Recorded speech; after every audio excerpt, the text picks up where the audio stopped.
السلام علیکم دوستوں، ان احادیث مبارکہ کو ثواب کی نیت سے ضرور شیئر کریں، جزاک اللہ۔ حدیث نبوی صلی اللہ علیہ وسلم نمبر 24۔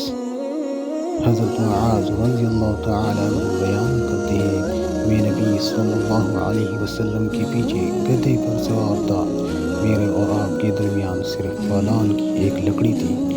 آپ صلی اللہ علیہ وسلم نے فرمایا، معاذ، کیا تم جانتی ہو کہ اللہ کا اپنے بندوں پر کیا حق ہے؟ میں نے عرض کیا، اللہ اور اس کے رسول بہتر جانتے ہیں۔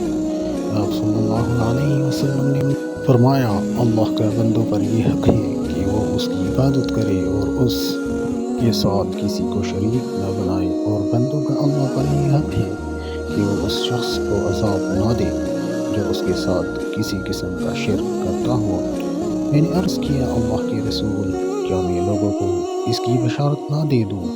آپ صلی اللہ علیہ وسلم نے فرمایا، انہیں بشارت نہ دو ورنہ وہ اس بات پر توکل کر لیں گے۔ حدیث نبوی صلی اللہ علیہ وسلم نمبر 25۔ حضرت انس رضی اللہ تعالیٰ عنہ سے روایت ہے کہ نبی صلی اللہ علیہ وسلم سواری پر تھے، جبکہ معاذ رضی اللہ تعالیٰ عنہ آپ کے پیچھے بیٹھے تھے۔ آپ صلی اللہ علیہ وسلم نے فرمایا، معاذ۔ انہوں نے عرض کیا، اللہ کے رسول، سعادت مندی کے ساتھ حاضر ہوں۔ آپ نے پھر فرمایا، معاذ۔ انہوں نے عرض کیا، اللہ کے رسول، سعادت مندی کے ساتھ حاضر ہوں۔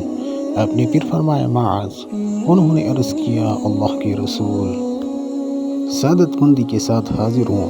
3 مرتبہ ایسا ہوا، پھر آپ صلی اللہ علیہ وسلم نے فرمایا، جو شخص صدقے دل سے یہ گواہی دیتا ہو کہ اللہ کے سوا کوئی معبود نہیں اور یہ کہ محمد صلی اللہ علیہ وسلم اللہ کے رسول ہے، تو اللہ اس پر جہنم کی آگ کو حرام کر دیتا ہے۔ انہوں نے عرض کیا، اللہ کے رسول، کیا میں اس کے متعلق لوگوں کو نہ بتا دوں تاکہ وہ خوش ہو جائیں؟ آپ صلی اللہ علیہ وسلم نے فرمایا، تب تو وہ توکل کر لیں گے۔ پھر معاذ رضی اللہ تعالیٰ عنہ نے گناہ سے بچنے کے لیے اپنی موت کے قریب اس کے متعلق بتا دیا۔